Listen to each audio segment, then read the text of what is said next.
Hey guys, what's good? Welcome to another fantabulous episode of STREETHOP, your only online radio show that is so good we had to put it on TV. It's your girl Vicky, aka Miss Vic, and today in the studio with me is one of my favorite comedians. He is super talented, actually multi-talented, because he does comedy, he does movies as well. He's very good at everything that he lays his hand on. He is a husband, a father, an all-round man on fire.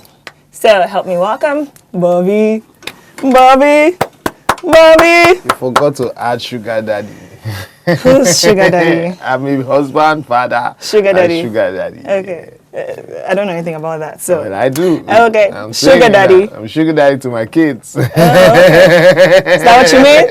Is that what you really mean? On second thought, yes.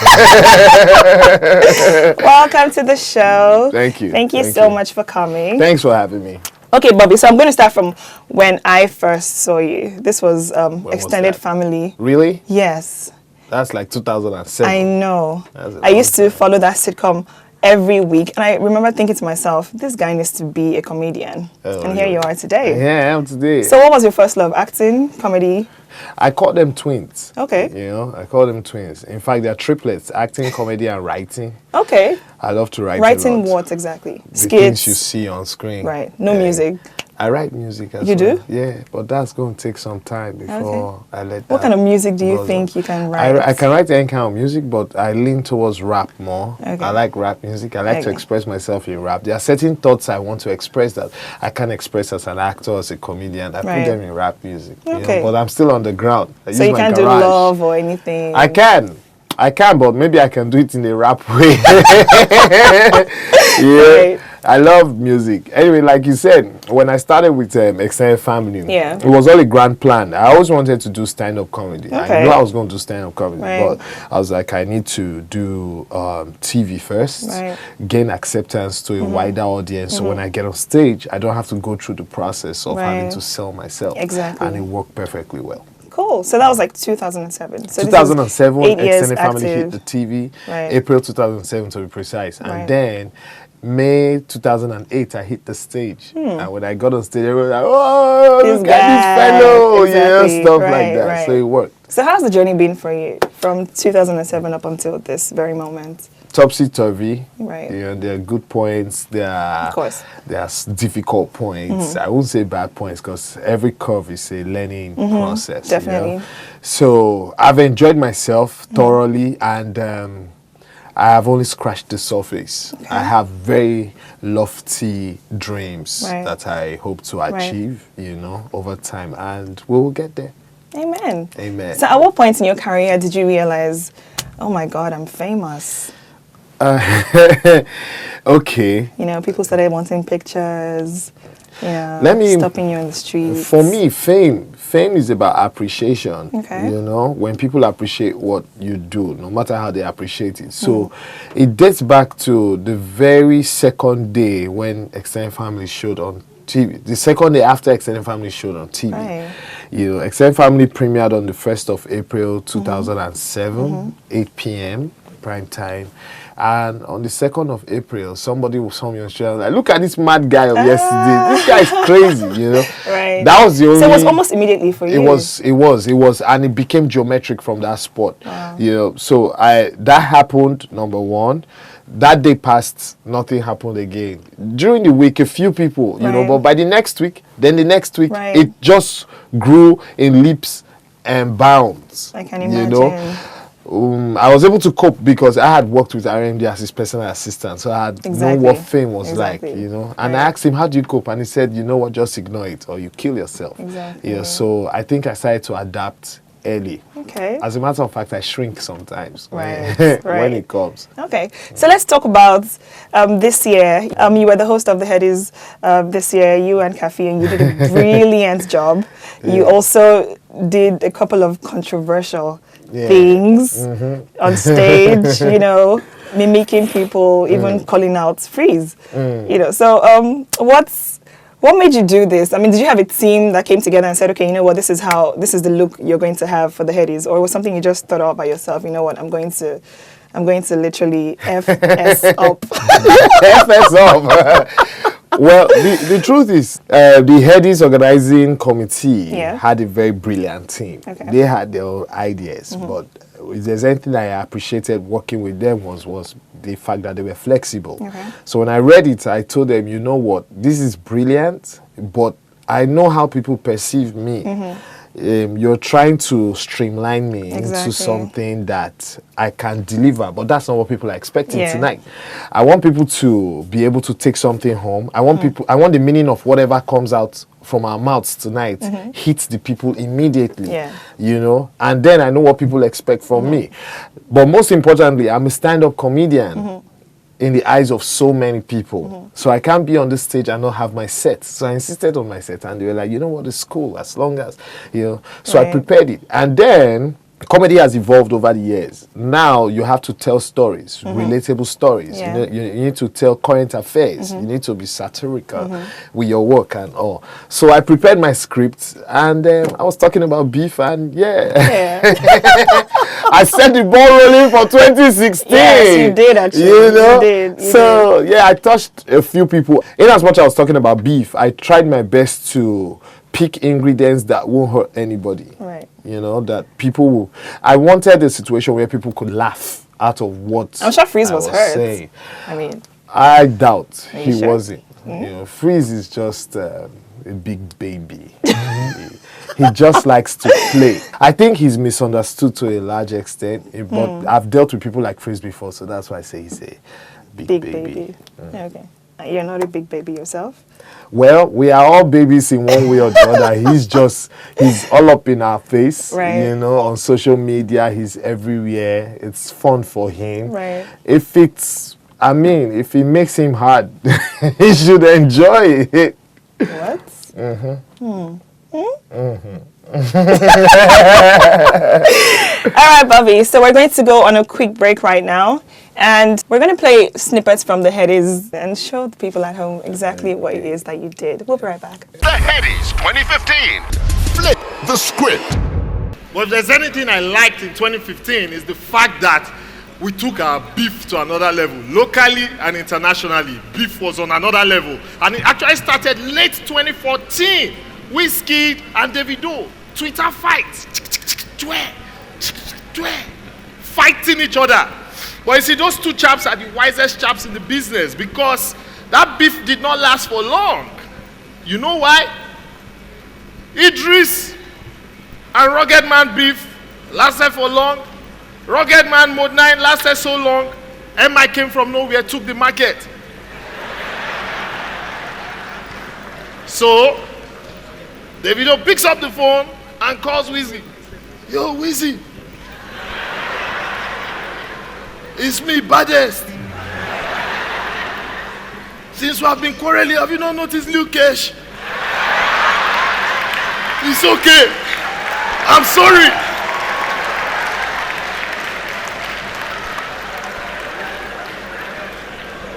Basket Mouth and Freeze.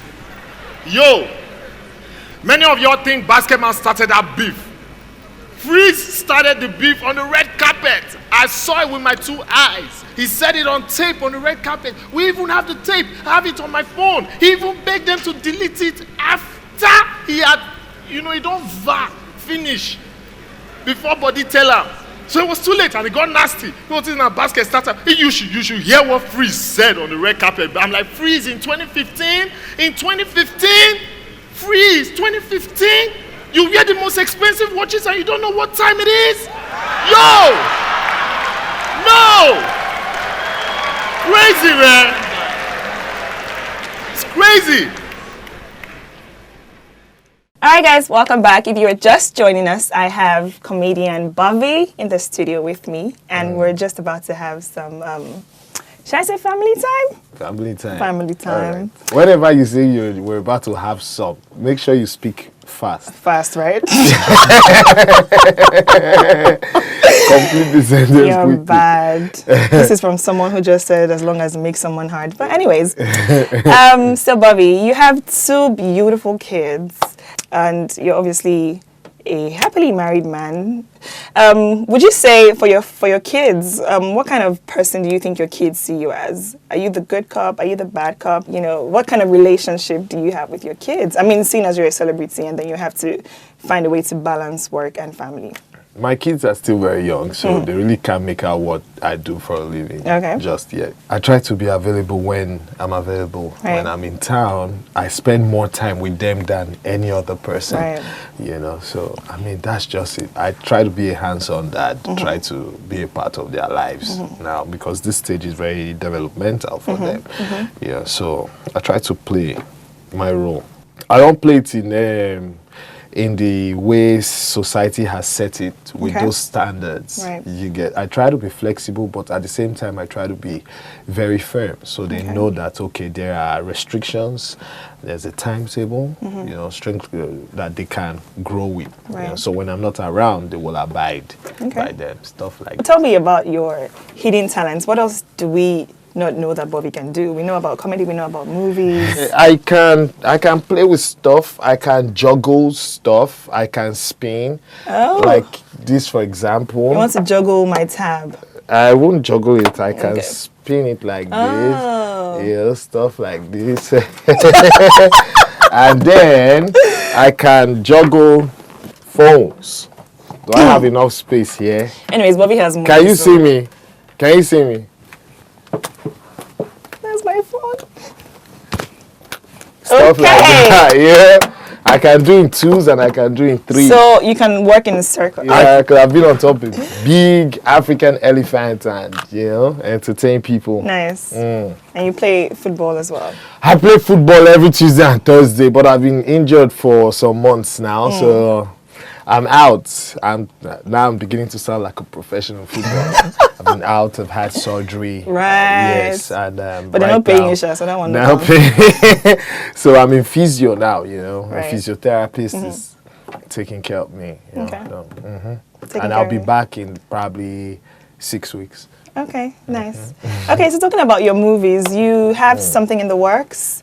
Tell us about it. Yes, it's a movie that I featured in, by the way. Oh yeah, special guest appearance. You know, so Victoria as herself, as myself. As herself. That's cool. huge. You know? How cool is that? The title of the movie is "It's Her Day." Okay. You know, when we're ready, I will bring it here for you guys to preview. The interesting thing about "It's Her Day" is that I originally wrote it in 2004. Wow. Yeah. Then I was working with RMD. I wrote it, you know, and then for years I just kept procrastinating. At some point, I'm like, okay, pause on this. Why don't you pursue your career as a stand-up comedian and as a TV actor? Right. That was why I did the sitcom, because I needed to be on TV every week, you know. So when I felt the time was right, I'm like, okay, yes, out of like 4 or 5 scripts I had written, I need to shoot one, and I decided to shoot It's Her Day first, because I think it's the first one I wrote from the bottom of my heart. Like I just wrote it without knowing if I will ever be able to sell it or something. What would you say is the worst thing for you about being famous? If you look at it on the positive side, the fact that it has helped me mature faster dealing with people. If you look at it on the real side, the fact that it has modified my temperament. So I've had to put up with a whole lot of BS, even when by nature that's not who I am. Right. You know, so when you grow in a business like this and you continue acting the way you really are, nobody's going to say, oh, he's just a tough guy. That's how he is. He takes no prisoners. They'll say, oh, he's arrogant. He's changed because he's famous. Yeah, so I've had to adjust my personality and temperament to put up with a whole lot. I'm not the kind of person who knows how to use people and say my boys or my team will handle it. I like to take care of stuff myself. You sound very scary right now. So, you know, I'm not even going to ask you any further.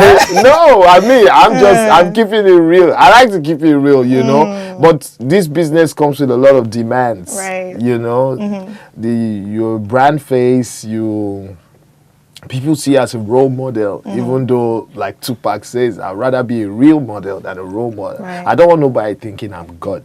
Right. I don't want nobody thinking, oh, he can't do this, he can't do that. I need people to know that I'm as human and as fallible as humans are. Interesting. Bobby, stop that. Stop. Okay. Yeah. All right, so you were at the Nigerian Entertainment Conference recently, and you had a lot to say about, the government being involved in, So I have to ask you, if you woke up as the president of Nigeria tomorrow, what are the things that you would like to change first and foremost? That's a very difficult question because Nigeria is such a complicated plural nation, fantastic corrupt nation, fantastically corrupt. Okay, I would summon every local government chairman, every political appointee, that's commissioners and special advisors, every governor and every minister. Then you realize the people you're summoning are more than the actual citizens of the country. No, I mean, if I can't summon all of them, then we will do it by regions because you really can't gather all your leaders under one roof. Cannot. If they get blown up, the country will be left hanging.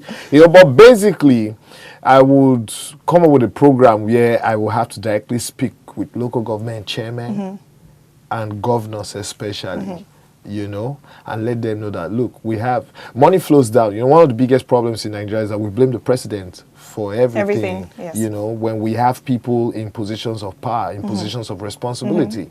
The local government chairman, there's a local government chairman for even this street here. And he has, what do they call the people who work with local government chairmen now? Councillors. Okay. They are councillors. These are supposed to be the people who are in charge of your immediate environment. Right. And then you have streets that are not tarred, you have roads that are bad, you have street lights that are not working, stuff like that. Where does the money go? And for the ministries, where does the money go? Right. So there are basic things that we as a government need to get right. If I found myself in power, I would, because I don't know when I will leave, I will make sure I fix every road, and that's a lot though. Fix the light. I'm sure every president comes into power with this in mind. Yes. But it seems difficult to execute. Because our people are difficult, Like I said, who's the local government chairman of this local government? Do you know? No idea. You see, so we need to inform our people more. Yeah. We need to make these people visible more because they have questions to answer. Right. Absolutely. Presido. So, Bobby, I have to ask you, what are you hoping to have achieved by the time your hair turns gray? That's a tough one. I would hope to have made millions of people happy. Okay. I want people to testify. I want people to say, I watched BOVI and my life changed. Right. Not just my mood. My life entirely changed. I want people to say, oh, I wasn't a positive person, but when I listened to BOVI and his approach to life, I changed. Right. Because I always tell people, I don't want to make people laugh only. I want to make people happy. Yeah. Yeah. Happiness is key. It's key. Major. It's key, and it's a choice. So y'all be happy because it's a matter of choice. If your sadness ain't going to change your situation, why don't you just smile? Just be happy. I mean, nobody cares if you're sad anyway. Exactly. So we're going to go on another break, but this time I want it to be a music break. So you get to choose which song, which video you want your fans at home to see. Rich homie Kwan, Flex. Back, in case you're just joining us, you've missed a lot. It's still STREETHOP with BOVI right here and my guest, Victoria. Please right make some here. noise for Victoria. Yeah, right. So we talked about her career as a stand-up comedian, how she started, when she did sitcom on TV, when she hosted the Headies, and the fact that she preempted the beef of 2016. Yes. Yeah, so it's good to have you. Good to be here. Unfortunately, we are rounding up, but don't worry, this show will repeat itself again. We'll let you know the time. So, on a final note, you don't do, thank you. I'm showing my skills, they're the craze. Madman. Okay, so Bobby, this is the point where I ask you about, all the projects that you have coming up, what your fans are expecting from BOVI in 2016. 2016 is a very busy year. People have been calling me and they're like, oh, we want to book you for October. I'm like, sorry, October is fully booked. And they're like, are you serious? We really want to book you. How much? I'm like, October is fully booked. Yeah. So 2016 is a really busy year. I mean, we have Man on Fire franchise. We're doing the UK tour. Last year we did the whole of the United States. The previous year we did Canada and Australia. This year I'm back in the UK, Birmingham, Manchester, and London. When I did Man on Fire in 2014, people came from Spain, Belgium, France. Nice. So this year I'm hoping people come from Syria, Iraq, people came from Lagos, people came from America for my show in London. You get, and of course Man on Fire will be coming out later this year in Lagos. I will let you know when the date is fixed. And yes, watch out for the new movie I produced and starred in. It's Her Days. It's an all-star cast of young people. Thelma Ezeamaka, Amanda Ebe. It's crazy. BOVI. And special guest appearance, Victoria as herself. Yes. So watch out. Coming to the cinema near you. Okay, Bobby, I'm about to put you on the hot seat. Now, this hot seat, I'm actually about to switch it up for the very first time ever. Usually on the hot seat, I give you 3 names and I ask you who you take home to mama, who you're not interested in, and all that stuff. But right now, I'll give you a few names, and you tell me the very first thing that comes to mind, just the very first word that comes to mind about these names that I'm going to give you. You're not going to think about it, just say the first word that comes to your mind. Are you ready? Ready? Banga soup. No.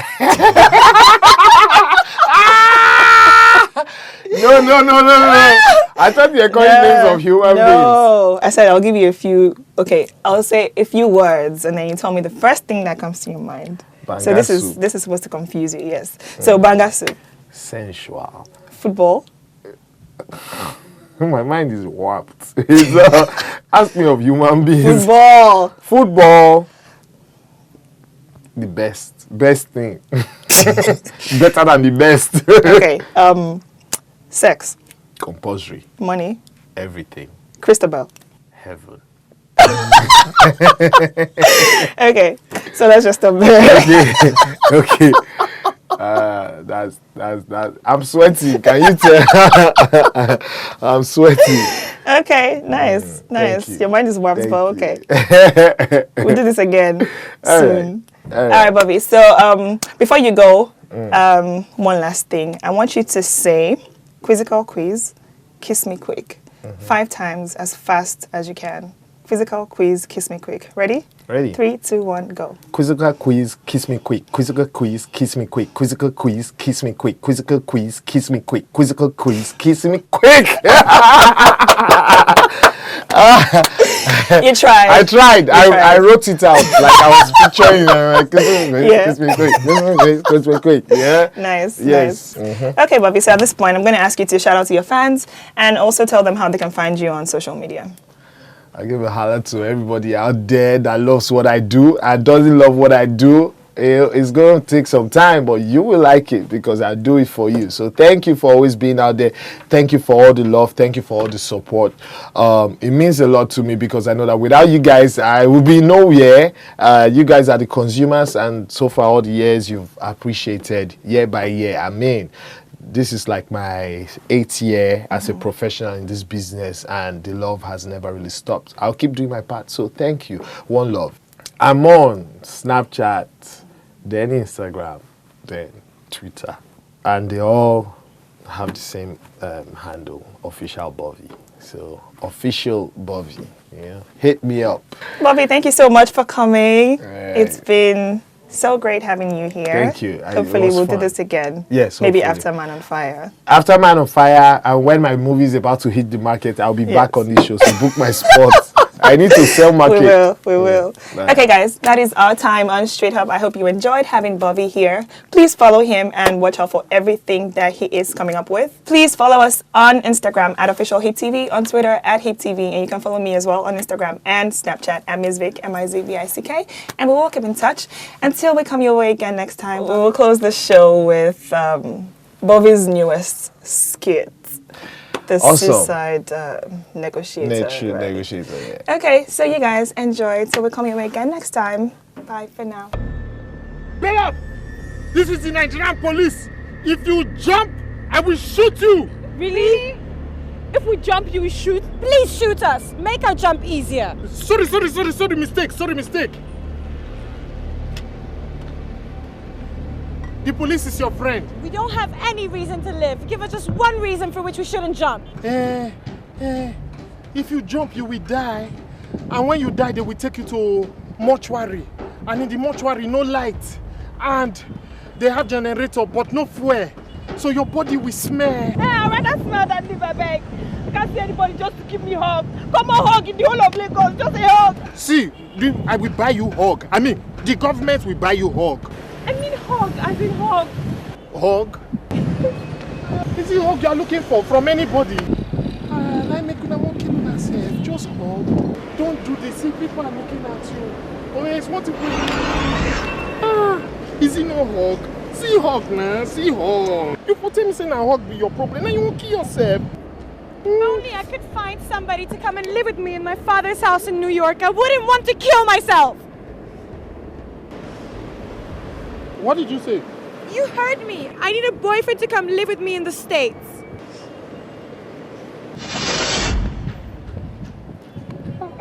I'm here for you now. You should have told me that's your problem. I will follow you. So you will take me to your father's house abroad?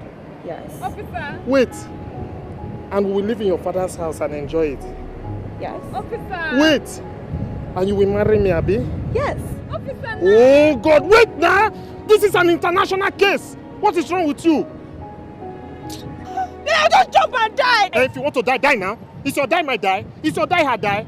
You don't know that this die that she wants to die, I have to stop her from dying the die, because if she died the die, your die self cannot solve her die. Sorry. Just promise me one thing, please. You'll never leave me. I will never leave you. God.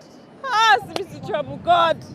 My daddy said I should only bring one person to inherit 5 billion. Just one husband I can see. One husband, God. 5 billion. And you need man. I'm here for you now. You are just with her, officer. Oh, leave her. I'm just stopping her from jumping. Officer. Madam, can you please just call your people? Call America. This is a Nigerian citizen. I have to protect her first. My love. So, officer. No, stop calling me that. Call me your love. I'm here for you.